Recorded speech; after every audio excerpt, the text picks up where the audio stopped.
So for this demonstration, we are going to be doing a ball bounce. So I just did HD 24 frames per second, and I'm going to make a ground plane. So I'm just using the pen tool, setting the width and the thickness of it, so that way it's prominent enough.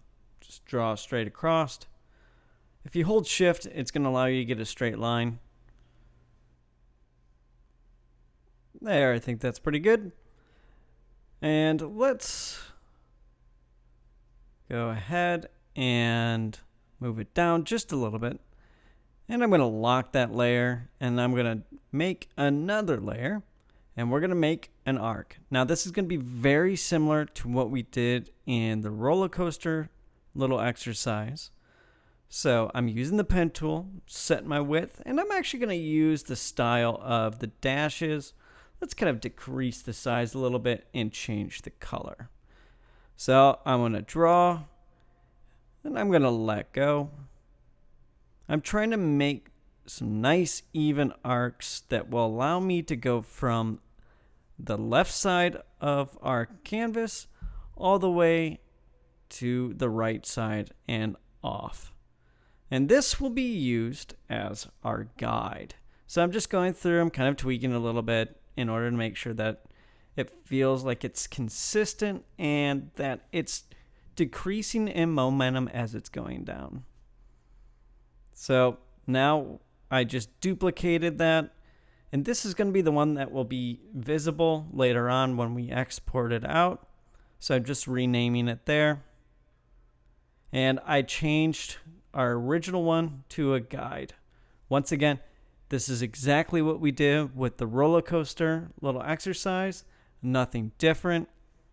We're just kind of resetting stuff up that's specific for this particular ball bounce. So now I'm just kind of changing the color of the ball to something that seems like it'll be just interesting. Doesn't really matter.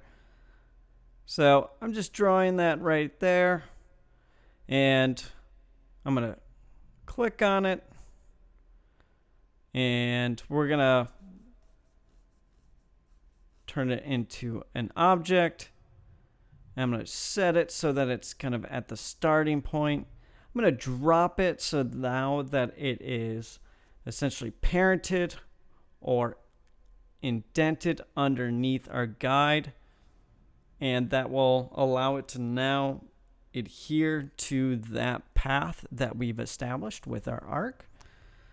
And now I'm getting just our brush tool, and exactly like what we did with our roller coaster, I'm identifying the spacing. So I'm just thinking about as that ball is kind of going down, it's gaining momentum. So the actual keyframes that I put into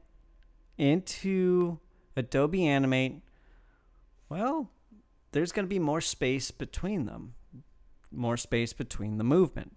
And so that's what these marks indicate. Once again, this is stuff we've already done before. We're now just applying it to a new situation. So just trying to get these marks more or less where we think they should go. I sped this up so that way, you're not necessarily watching it take as long as it actually did. Kind of going in, refining stuff here and there. And I feel like as it's going over those smaller arcs, well, it's going to slow down. So I'm adding a few more notches in there for the spacing. As we get further into this, I think maybe this was a little bit too much. I think sometimes it feels like the ball is slowing down excessively or holding in midair.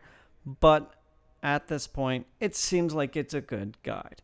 And so exactly what we did with our roller coaster animation, every 4 frames, I'm putting in a new keyframe, and I'm moving our sphere or our ball to that next little spacer that I've indicated. So we'll just kind of go through, we'll move it, Set a new keyframe. And now we're having loads and loads of fun, right? So we're more or less done with this first downward portion of our arc. And we'll continue to do the rest of this process. I've sped this portion up so that way it's mega fast. So that way you guys don't have to sit through me making lots of little adjustments. But I think it's important for you to see, that this is part of the process. Animation, as I've already stressed many, many times before, it's time consuming. And what I'm doing right now is I realize that I might need to extend this guide layer just a little bit in order for my ball to be more fully off the frame as I begin to animate it. So I just unlocked that guide layer. I took my pen tool and I essentially clicked on that end anchor point in order to continue drawing that Bezier curve. And so this now is allowing me to just kind of fine tune, add that ball for like the last keyframe exactly where I want it to be. So now as I play back through it, it's bouncing, and actually that feels pretty good. You'll notice that after the first bounce, there's a little bit of a hold. That is a mistake, and I don't notice it for a little while, but I'll go back in and correct it. This is now what we're doing for this main assignment. I'm taking my transform tool, so if you hit Q on your keyboard, it'll allow you to have that bounding box, and now I'm essentially distorting that sphere, distorting that ball, so it's a little bit squashed. This is our objective with this particular exercise. We are going to implement squash and stretch, so that way we can kind of allude to the material of that object and also exaggerate the movement. Squash and stretch is one of the main principles of animation, and it allows what we do on screen to have a little bit of life to it. There's a little bit of a threshold here. Some animators are kind of try to refrain from using too much squash and stretch because otherwise it makes everything feel extremely rubbery. And then other animators really enjoy it because it's really taking advantage of this medium. So one of the things that you want to keep in mind if you're doing squash and stretch is that no matter how you distort it, that you retain the same volume no matter what. Because if we just extended this and so that the height was really long, but we never changed the width of it, well, then it would feel inconsistent. It would feel like that object is growing. So you always have to keep in mind how that object would distort while retaining the same amount of volume within it. So not necessarily an easy thing to keep in mind, especially when you're taking into consideration a more complex character, but the ball bounce is a really nice way for us to focus on this principle on a very simple object. Now the playback has just this little bit of emphasis on that impact when it makes contact with the ground plane. And that's because we squashed it ever so slightly. So now what we're going to do is as it's falling down, well, we kind of want to distort it so that way it's gaining up speed, that there's a little bit of drag. And so I'm going to rotate the ball and we're going to extend it.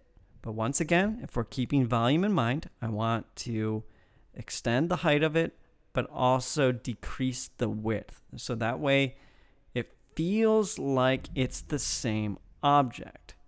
So I'm just going to continue to do this, get this to feel a little bit better. And it's going to be really extreme just before impact, at impact, and right after impact. As it's going back through the arc, it's slowing down. It's decreasing in momentum. It's going to go back to its quote unquote original shape. So that's what we're keeping in mind with this particular ball bounce. As you can see, I just noticed that there was this hold right here. And so I'm going to delete this frame. So if I click, hold shift, right click, I can remove those frames. It'll essentially automatically shift everything over. So that way I don't really have to worry about filling that gap. Makes our life a lot easier. And I actually had 2 right there. So we're going to delete those ones again.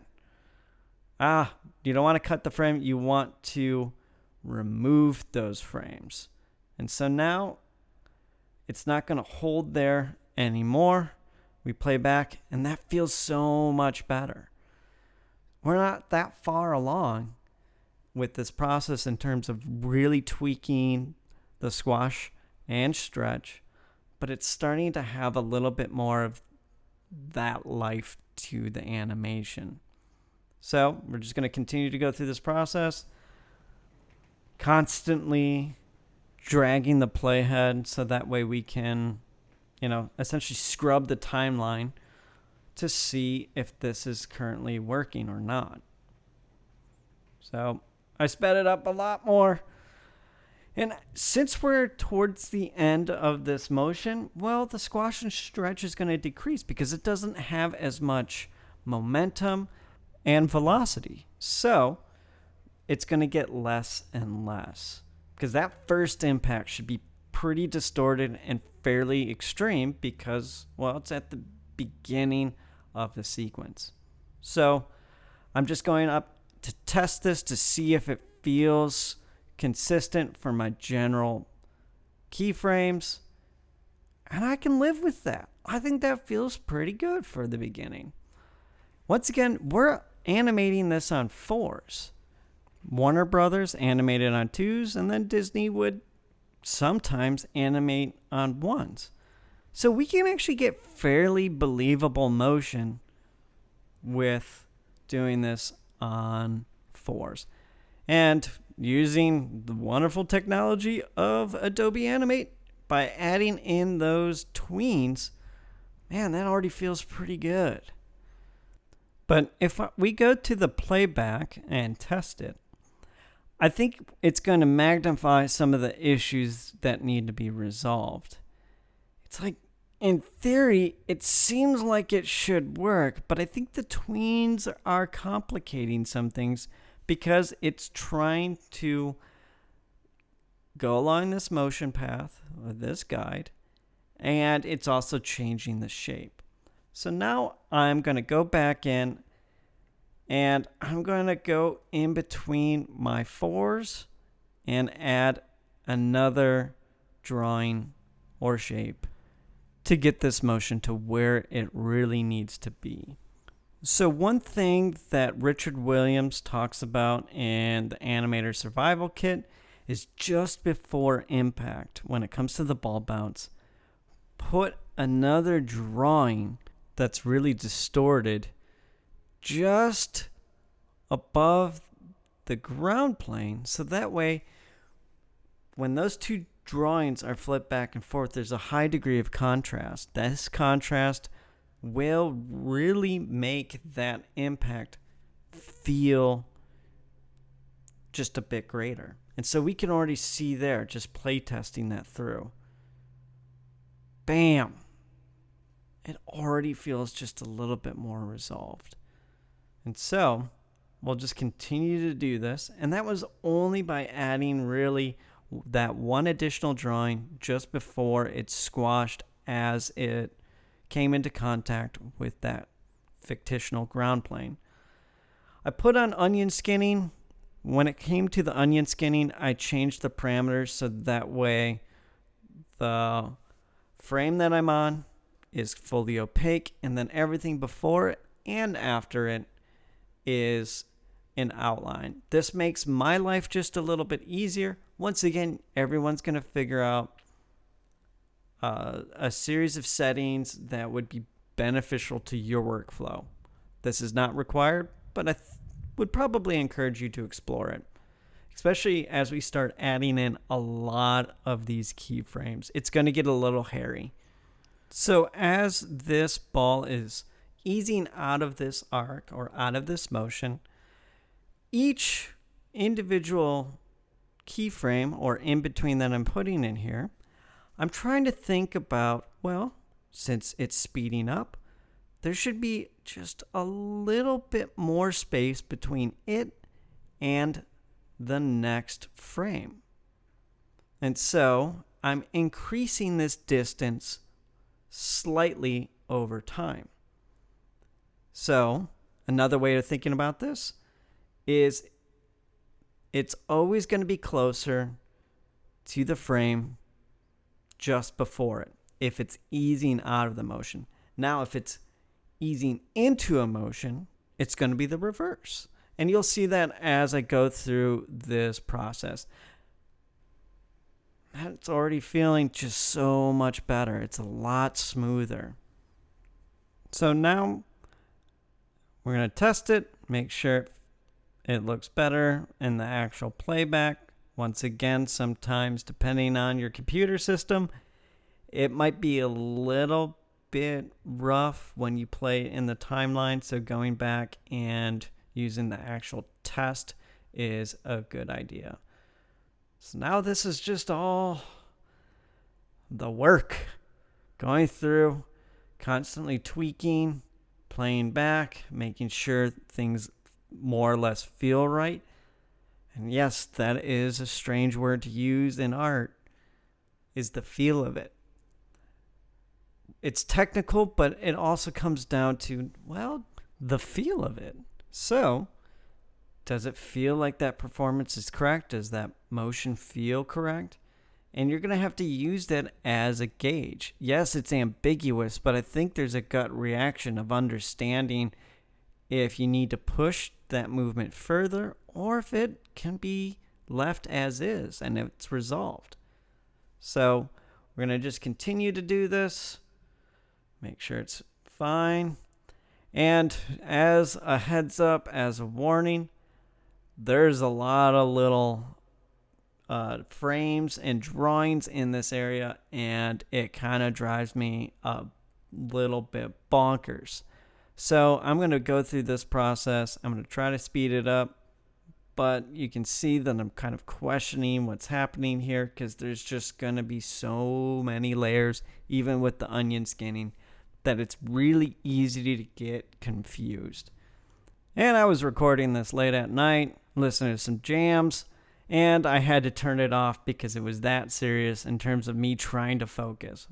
One unwritten rule when it comes to animation, as if you look at the Richard Williams book, is he says to not animate while listening to music.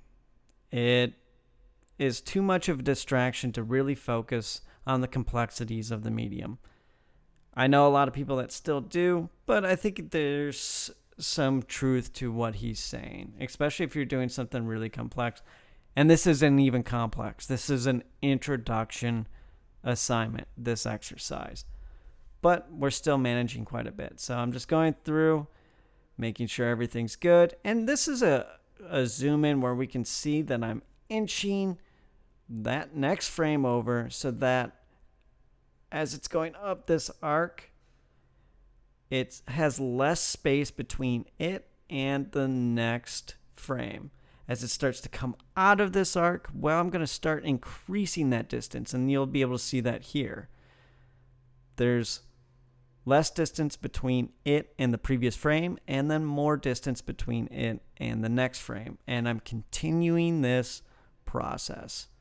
So just fine-tuning it, starting to add in the squash and stretch just a little bit more. And I think we're close to being there. And as I mentioned at the beginning of this demonstration, I feel like the last little arc kind of holds a little bit too much in the air.